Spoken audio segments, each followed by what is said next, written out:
Hey guys, welcome back to the channel, and today we're going to be reacting to K-pop news. KCON Exposed. Idols perform for free. LA 2025 is under heavy criticism after a report by My Daily revealed that some artists were essentially performing for free, and in some cases, paying out of pocket to appear. According to My Daily, agencies for certain performers were required to cover all major expenses themselves, including airfare, hotels, rental cars, and meals, for the idols and their accompanying staff. For a typical team of around 20 people, that added up to nearly $100 million KRW, about $72,300 USD. One agency staff member said they expected to pay for flights and hotels, but were shocked to find out that meals were not fully provided, despite earlier promises. Proper meals weren't provided, and we even had to pay for additional rental fees, they told My Daily. For big name acts performing in countdown stages, CJENM did cover flight and hotel costs. However, some still received no appearance fee at all, with CJENM offering flight and hotel coverage instead of payment. Costs for essential staff, like hair and makeup artists, were left to the agencies, meaning smaller companies took significant financial losses just to be part of the event. CJENM responded to the backlash, saying participation is voluntary and that they offer networking opportunities and global exposure by bringing local music industry professionals to the event and streaming performances worldwide on platforms like YouTube and Mnet Plus. Critics argue that while KCON may provide international exposure, most large multi-artist concerts pay a guaranteed appearance fee on top. exposure. And when we see the camera work, that's what we saw. Aside from the fan cams, the one that we saw was their setup, their professional camera work. Yeah. I wonder how many people saw the. I don't know. I honestly I can't really say anything about this because for me, what matters is it a standard in festivals? Do they get paid or do they perform for promotion? Because if Lollapalooza don't pay the artist, if Coachella don't pay the artist, and you just go there for the recognition because it's a big deal, then I have no issue with this. If why they are shocked that wait they didn't get this, they didn't get that. I don't know. Now, if the Coachellas, the Lollapaloozas, the Glastonburys, if those platforms pay the artist to appear and cover everything, the flights, everything, then we have a problem. So for me, I don't really know what to say because it really depends on the industry standard. I'm gonna be shocked because a lot of like big platforms say, okay, I'll give you exposure instead of giving you money. That happens frequently. I know for sure that the radio festivals, when we have, like, for example, Capital Ball in the US, in the UK, you know, the summertime Capital Ball, those don't pay. It's just the radio exposure. You come for free for exposure. Those for sure don't pay. But non-radio stuff like the Coachella, the Lollapalooza, this KCON, I don't know. Like, it is hard to say. I'm not willing to jump to conclusion to say that it's bad. I don't know if it's bad or it's just the standard. We just know it's tough overall, just for artists, period, to even have like backup dancers, to have a full set and everything. And also, now that you brought up the backup dancers, I'm sure you're bringing that up because of Italy. In Italy, also, when we see all those summer performances for radio festivals, they don't get paid. That's why we don't see no backups on the stage, because you have to cover them out of pocket. Top of covering expenses. In this case, My Daily frames KCON's approach as exploitative towards smaller groups who bear high costs in exchange for the promise of future benefits. The controversy raises an important industry question. Is global exposure worth it? I mean, that's just the standard. Like, if you want to make money, you have to invest. It's just any business. It should be up to the artist, up to the agency. They see if it's worth it or not. And, you know, they test, they learn, and whether or not they'll do it again. Yeah, it's just in any business, there's risks involved and there's investment involved. You have to invest.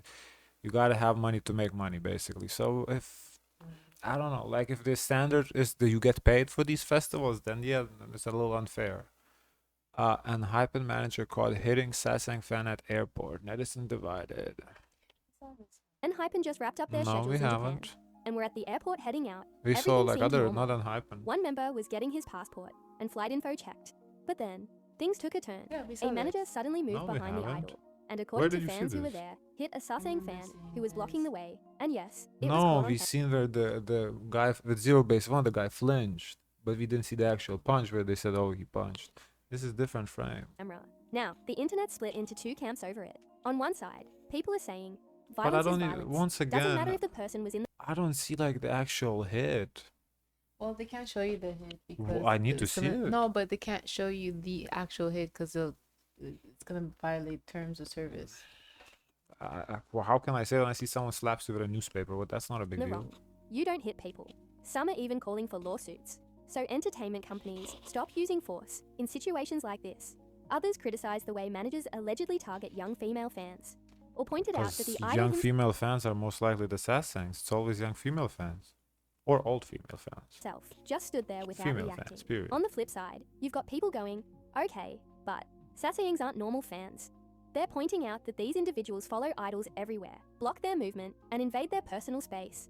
The argument here is, if you don't want a reaction, don't cross those boundaries in the first place. This whole thing is So part of a where's bigger the conversation situation? K-pop has been having for years. How far can managers go to protect idols? I And where's guess the line what it between looks keeping like them to safe? some people is it excessive force that they're using? It is excessive force, but this is not. We've seen how these Sasaengs act. They're on top of you. It's a stampede. What are they supposed to do? Like, remember when we watched, I think there was Jin in Indonesia or somewhere? It's a fucking stampede out there. Like, what the manager supposed to do? Just let the idol get stomped on?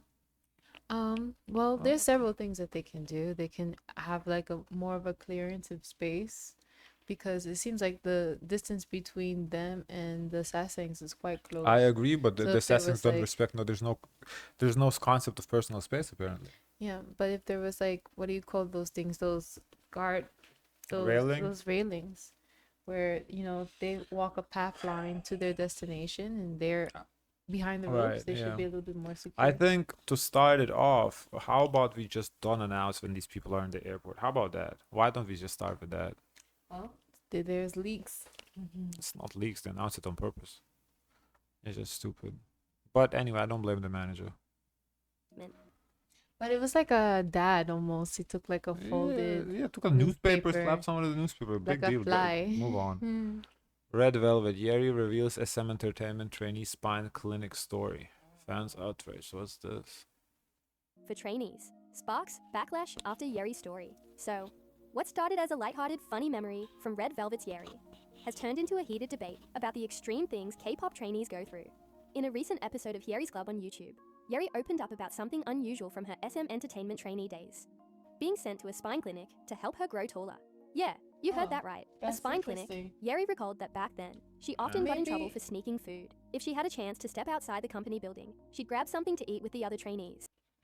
Maybe they're saying it's for like spine issue.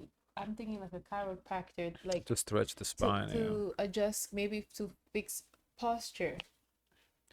I don't know, guys. I always wanted to be taller too, so I would have loved to go to a spine specialist.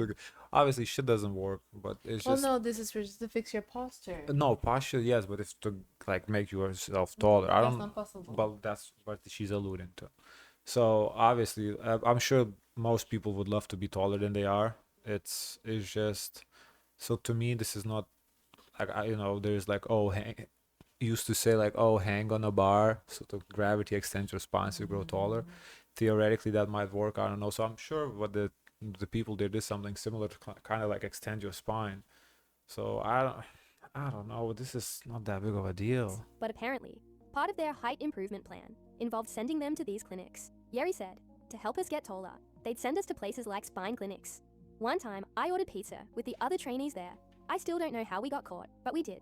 I was always getting in trouble over food. While Yeri told the story with a smile, fans didn't find it funny at all. Many were quick to call out SM Entertainment for using questionable methods on minors, especially since she wasn't even allowed to eat properly, which is, kind of the actual way to grow. Some comments read, K-pop companies are so wicked, sending actual children to spinal clinics while not letting them eat. What is wrong with them? And here's where it gets even more concerning. Yeri has previously revealed that she suffers from 2 herniated discs and chronic back pain.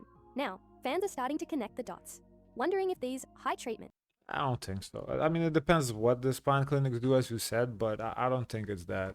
I don't think it's the spine I clinic's think fault. she could get that from dancing. Yeah, possibly. Yeah. I think people are jumping into conclusion, putting one to one together. Yeah, that I shouldn't don't. go. Spine clinic. How I understand what they would do is just kind of stretch your spine, which is it's been done. Like it's not something unheard of. might have contributed to her health problems. One fan wrote, and now she has 2 And herniated also, discs. Coincidence? I don't know, you would be in a position to have a lawsuit for malpractice if Yeah. you feel that, because that's quite the pain to go through. Mhm. And if you felt like this pain was due to, malpractice or someone's bad, request, I would think she would be more in position to like be Yeah. more outraged and make a joke about it. You should never touch the spine without a real medical issue. But SM. Just recently, fans noticed Yeri struggling with her back again, needing help from staff and friends to stand up. Messages of "get well soon" have been pouring in. This whole situation raises a bigger question. How far should entertainment companies go when it comes to managing young trainees' bodies? And at what point do these so-called improvements That's it. I guess what I always will say is that they need a third party, a neutral third party to really make sure everything is being followed. Yeah, it's the spine clinic, this is like, what can you really say? What is a spine clinic? I don't know. A chiropractor. To me, sounds is like a chiropractor, yeah, which is like a medical professional. So there's nothing wrong. That's their job to. I don't, unless in Asia, spine clinics, somebody, I don't know, this performs surgeries on your spine. I don't know. But my understanding is, as you said, like a chiropractor, someone who's licensed to work on your body. So it's no different than a masseuse. Guys, of course, let us know your thoughts. Don't forget to like, comment, and subscribe. Join the Discord. And always, share as much kindness as possible.